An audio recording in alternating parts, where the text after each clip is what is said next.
to our Premier League insider, David Ornstein, who joins us now live from Manchester. So much to get through. Southampton in a second. We're going to start for the Chelsea fans out there looking forward to their game later at the City Ground. Have they made a signing, David?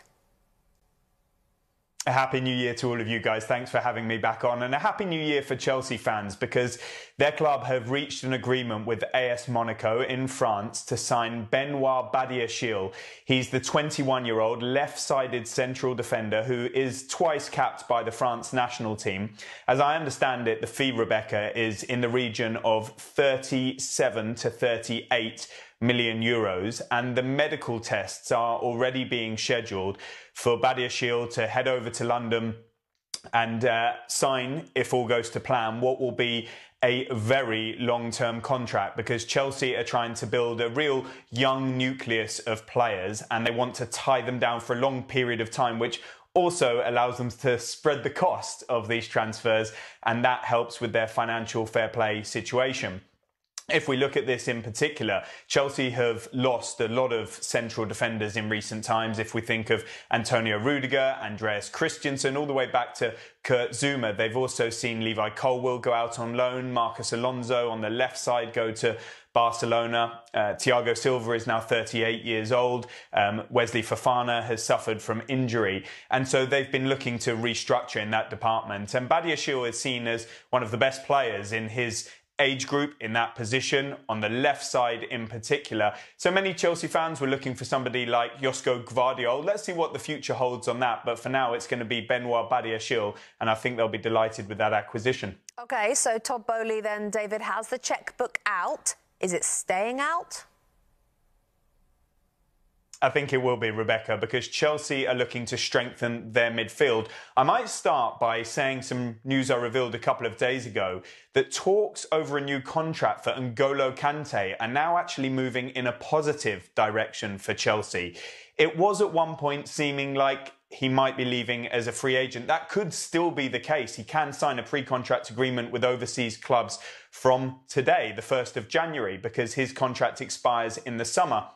But Chelsea want him to stay if the terms are right for them. He is very happy at Chelsea. And while there's no agreement so far, I think there is now optimism around Stamford Bridge that he will sign. And once he's fit, we know what a player he is. But I know what all our audience are saying. What about Enzo Fernandez? I can tell you that Chelsea love Enzo Fernandez. They love Jude Bellingham as well. They've got other options too, the likes of Declan Rice, Alexis McAllister, Moises Caicedo and Romeo Lavia. There's no doubt that they are focusing on Enzo Fernandez, but not at all costs. Reports that they have agreed or on the verge of agreeing a deal, as my understanding, are not quite accurate. That's not to say that they won't. It's to say that they won't be held to ransom. They're going to be disciplined in this situation. They're only going to pay what they're comfortable with. So when you see the release clause reported at 127 million euros, and you see suggestions that Chelsea are going to pay that, pay even more, we've got to be very careful there, because Chelsea will only pay what they feel is right. If they get the right value in this market, they'll do it. If they have to wait until the summer, they'll do it then. If they have to walk away, they'll walk away. And they do have other options. And I think that's quite important to stress. Chelsea, I would expect to sign at least one midfielder, whether it's now or in the summer. And those options will be quite exciting for them. On the valuations, Alexis McAllister's suggestions of £60 million that they're willing to pay, I'm told the valuation is more around £30 to £40 million. They're going to be quite savvy, Chelsea, and midfield is a key area for them to be focusing on, but not at any cost. OK, that's Chelsea. Let me ask you about Southampton, David. Propping up the rest of the Premier League, they got rid of Ralph Hasenhüttl, and while the likes of Wolves were employing Lopetegui and Villa were employing Unai Emery, managers who come with real heritage, with trophies as well, Southampton chose to go with the Luton Town manager, Nathan Jones. He is struggling so far. Just give us an insight into what's going on at Southampton. They are in a precarious position now, Rebecca. On Wednesday, it will be 1 year since Sport Republic, the Serbian-backed organisation, took over Southampton, and there has been so much change on and off the pitch. They came close to removing Ralph Hasenhüttl as manager earlier, but they decided to change his backroom staff and stick with him.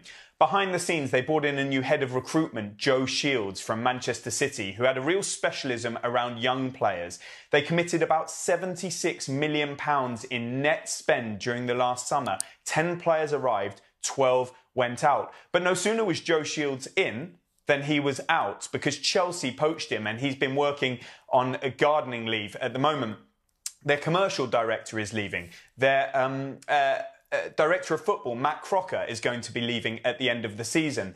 This project is now being run by Henrik Kraft as chairman, and Dragan Solak is the owner overseeing it all. Rasmus Ankersen came in from Southampton, and he's really driving things on the football side alongside the chief executive, Martin Semmens. Nathan Jones was a bit of a surprise appointment. He wasn't the big name. They don't profess to have wanted a big name, but there's a lot of scrutiny on it now. From Luton Town, he didn't do so well when he left them to join Stoke City. When you listen to some phone-ins here, there are some fans already saying they don't think he should continue as manager.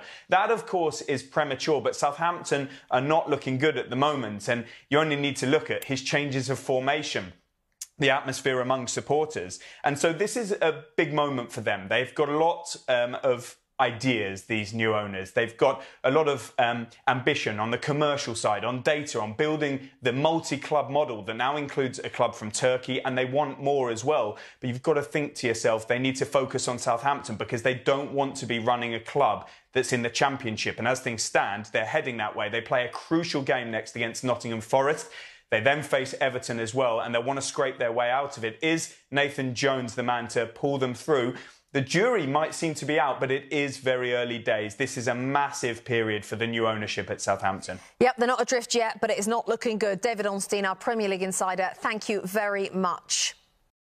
Hi there, I'm Rebecca Lowe, studio host for NBC's coverage of the Premier League. Don't forget to hit subscribe to watch more videos all season long. For even more Premier League content, from original series to live matches, head over to Peacock, and be sure to tune in for Premier League mornings every weekend on USA Network and on Peacock. We will see you over there.